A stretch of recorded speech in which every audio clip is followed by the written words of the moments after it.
in between a match of 15 points. So it's going to be tough and close, but it's going to have to get everything right and hit every single nail on the head. British GT has gone through an incredible renaissance in the last few years. Your most recent race, as you said, over at Spa. Was that your first time at Spa? No, I've been to Spa a couple of times. Been in Formula Renault NEC and also in GP3. So had some good experiences at Spa, but I never got on too well there traditionally, even though I love the track. So it was nice to turn that little demon away and get a good podium. Before we go on to talk a little bit about what you're doing this season and what the rest of the year holds for you, Seb, very traditional start in motorsport. Although I have to pinch myself, and I suppose you might have to do the same. You only started your motor racing career, 10 years or so ago, in the cadet class, the late ECC Coma karts. So coming up through there, Mini-Max, that's a road engine championship, and then sort of flip-flopping between Ginettas, single-seaters, before you ended up where you are now. My route where I am now was quite unconventional in the fact that everyone stays in karting nowadays for such a long time. And I think the trend has changed recently. I was one of the first ones to start it, but the problem is in the world of karting, it's brilliant for however long you do it for to learn the racecraft and stuff. But the karting teams obviously want to keep earning their money, so they try and rope you into this false sense of security that you have to keep doing karting for as long as you can. But in a big karting team, it's very easy to get roped in and spend hundreds of thousands of pounds a year in karting. I swapped to Ginetta Juniors when I was just 14, and I did my first Formula Renault test at 13.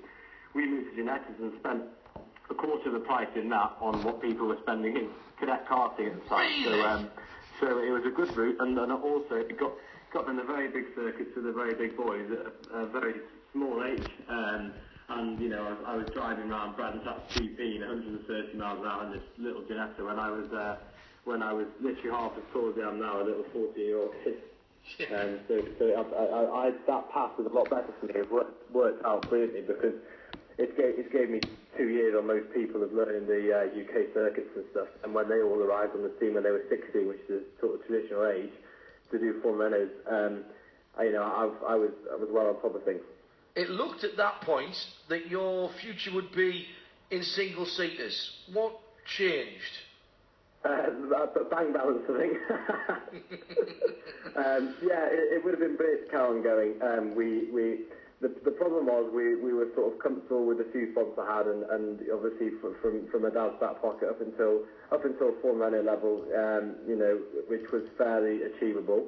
But the thing is, when me and my dad sat down at the end of 14, end of 15, we decided to pack the single seats in, because what we've gone from doing is we've gone from, which you have to do in racing, we've gone from going for the top drives with obviously the biggest budget, because you pay for what you get for, and we were winning championships and we were getting wins all the time and getting your name out there.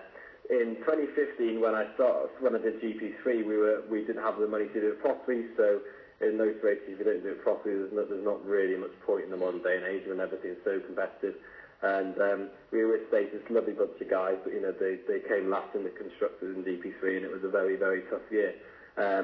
So we decided that we obviously couldn't do it properly for the money. I mean, they gave us a tremendous deal, but the top drives in GP3 now, you're talking like 600 grand a year, yes, if not more. I've heard some tremendous figures being floated around, and that's just money that I just simply don't have, or would even struggle to just pluck from somewhere. I just thought, right, I'm probably going to end up in GTs anyway, because if you look at people like Sam Bird and James Collada, they went all the way to GP2 and spent all that money, and then they're doing GTs anyway. They have a brilliant career now, but I thought, well, why not just go across now and again did what I did back in Ginetta Juniors and get a few more years on the other boys who I'll probably be racing against, who come over from single seaters, in a few years' time, like a lot of my friends doing GP3 and F3, that sort of level now, and keeping and going. And I'm pretty certain I'll be racing against them again one day in the future, because I think everyone's realising just how hard it is to get to Formula 1 nowadays. It sounds as though you and your dad were fairly pragmatic about that, because you looked at that in terms of, well, okay, we did it as a bit of in some respects, a business decision. You had the money, you went and went with the team that you could. It clearly didn't knock your confidence, though, and it could have, because at that point you're driving around, you're clearly doing the best job that you can, certainly you think you are, but you're not getting the results. Was there any thought at that time that you thought, oh my goodness, I'm not as good at this as I thought I was?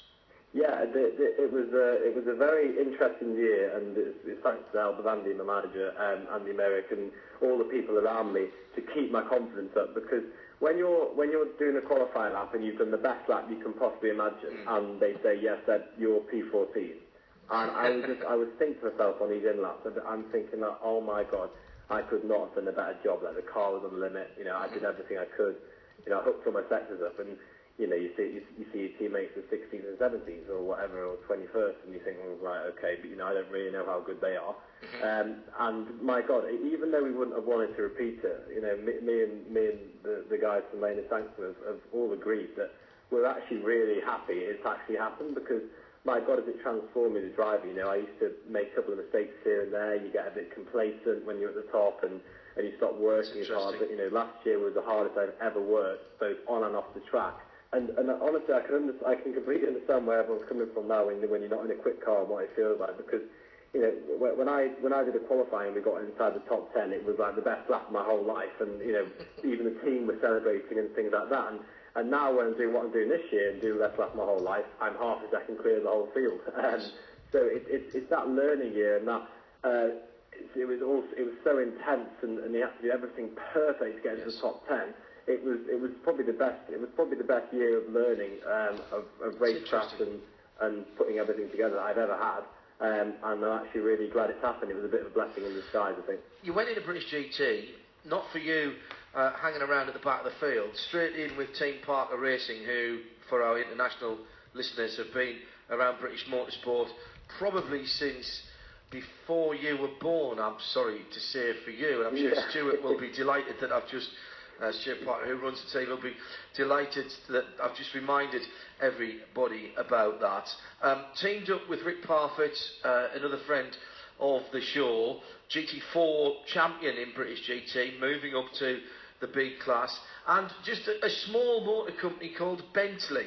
So I've got to say, young man, you didn't exactly start at the bottom there. How did that deal come about? That is quite extraordinary that you were able to pull this all off in one fell swoop. Yeah, well, it needed to happen, and the thing is, we knew we weren't carrying on the single seaters from about halfway through the year. We thought, you know, right, this is it. Let's think of a really cool plan B. And I said in all my social media and press conferences, I said, don't worry, I've got a very interesting curveball coming for next year.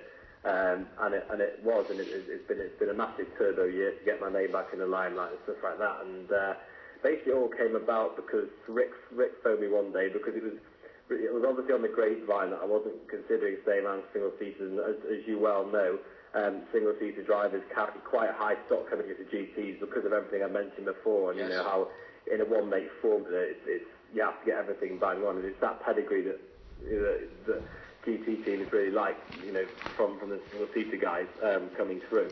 And stepping over to the world of GT racing, and I had a few phone calls from various people and companies, manufacturers, did some tests for a couple of manufacturers and things like that, and we decided that instead of throwing myself straight into Bonpon, which is probably one of the hardest championships in the world, as you know at the moment, I thought I'd do a year of learning in British GT. All the figures made perfect sense.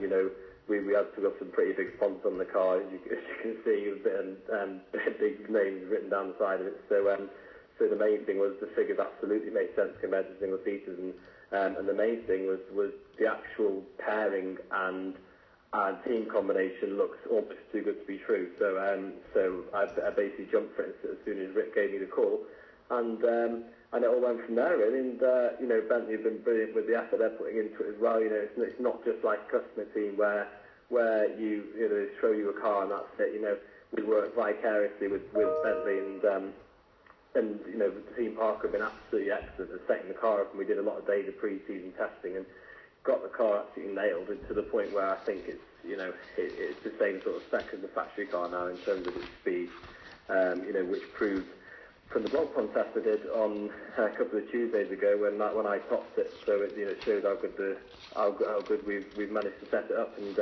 we set it up mutually for me and Rick, so we can both drive it. I was going to ask you about that, because that's something you will have had to learn. Yeah, it's been a very interesting one, and the one that I knew. Obviously, Andy has told me how it all works from the start when we started discussing the move. And Andy sort of gave me the heads up of how I'd have to do things. So I worked with Rick, and then, as a pro-am pairing, as all the pro drivers who are listening will know, you're as much, if not more, of a driver coach than you are a driver, because the gains are huge in the amps. The amps can be missing a second in one corner, whereas all those pros are fighting for the last tenth. So the amount I look at myself now has gone down, and the amount I look at Rick and the actual car setup that can help him with his confidence is a lot more, because the gains having the AMs are much more. So it's been very interesting in that respect. Never ever take Rick on in a karting situation, because he might be graded as an AM driver in GTs, but he was a works kart driver in his years, and he don't put money down on the table, because he's good. I'll tell you that now. He's very good indeed. Yeah. You've got 10.5 points to make up on Derek Johnson and Johnny Adam. John Minshaw and Phil Keane are in second place in the championship. The Tom Ferrier team's been doing very, very well with that Aston Martin. Snetterton, not too far away from here, early part of August on the 300 circuit. That's the next big race for you. What do you reckon? Championship, is it on? I mean, it'd be an extraordinary achievement for you and Rick to pull that off, but it's almost there. It's certainly within grasp, isn't it? Yeah, I mean, I'm so surprised I've managed to be so close, because I'd be going on all day if I told you the amount of bad luck we've had in what looks like quite a good year. At Brands Hatch, we lost 15 seconds under this virtual safety car through no fault of our own, because no one was doing the right speeds and stuff like that. And then the Maserati parked in our pit box at the next race and lost its time. Then Rick had his crash at Rockingham through no fault of his own, through hitting oil, so we couldn't do qualifying, and then the car wasn't very good for the race because we'd done all the chassis and everything like that. So the first half of the year we were just scratching everything, and oh my god. And then once we started getting the ball rolling again at Alton Park and got a podium and then a win, at Silverstone I then made an error and tried to overtake a GT4 on the outside, but it was wetter on the outside than what it was on the inside, so I thought it would be grippier, and ended up hitting this grass crease, so that was that race over. So had we have got everything right, we should have been walking it by now, so we made it hard for ourselves. Just a quick thought about the Spa test. You were quickest there, having never driven a GT car around there before. Were you slightly disappointed that you couldn't get yourself a drive in the 24? Is that something that you've sort of put on hold until you get through this first GT season in the British GT? Yeah, I did have offers, but I would have liked to do it with Bentley, really, but there just wasn't space for me, really, in any of their Pro-Am cars, and obviously not in the work team just yet, but yes, basically we decided that we're going to try and go for this Sunoco Challenge, which I'm leading at the moment, it's the Sunoco Wheeling Challenge, so I'm going to try and win that. I'm leading at the moment, and that's a fully funded drive in the Daytona 24 hours. So in a leading car as well. One of the top teams, which would be worth over £150,000 if you were going to pay your way into it. So. Jerry Johnson, who you're battling, is a former winner of that, I seem to remember, who's driving with Johnny Adam at the moment. We were commentating on him a couple of 3 years ago. One last thing, you talked about James Collado, Sam Bird as people whose careers you'd looked at. Is that where you want to be? You want to be a works driver, either a GT or a prototype driver in your relatively near future? You're 10 years in the sport, you're still only 20 years old. Do you set yourself a time scale and say, right, I want to be a fully funded factory driver, stroke pro driver by the time I'm 25, 26, 23? What? How do you see your career developing? We're thinking at the moment, if everything goes absolutely excellently, then obviously next year I would love to be, but I appreciate that in GT, if you're doing a really good job, the transition is about 2 years. But it's been working for us so far. The figures have been going down and down. It'd be nice next year we get a free drive or something. to start with working vicariously with the manufacturer again, or and then with the view to the year after, then having it. Well, hopefully at the end of the year we might get some tests with some work teams and stuff like that if they think I'm good enough. But I know I'm good enough to beat anyone. Just the problem is at the moment is because my races are only short, manufacturers are sort of a bit circumspect when to look at you, because I can be as fast as I want in the world, but they don't know if you can do 24 hours of that. Do you know what I mean? So Yes. So that's why it's been interesting to do some longer races and definitely try and get this Daytona thing to prove to manufacturers that I can do a 24 hour and just tick that one off the bucket list. So I'm saying 2 years in an ideal world, really. Brilliant. It's been a very good year for Welsh sport this year already. There's some big names that you've got to overhaul there. People that we know: Phil Keane and John Minshaw in second in the championship, Johnny Adam, Derek Johnson leading at the moment. But we wish you and Rick all the best, and hopefully we'll speak to you either near to or after the end of the season and catch up with how you've got on, and give our best to Rick and to Andy Merrick as well, won't you? Brilliant, yeah, thank you very much for talking to me.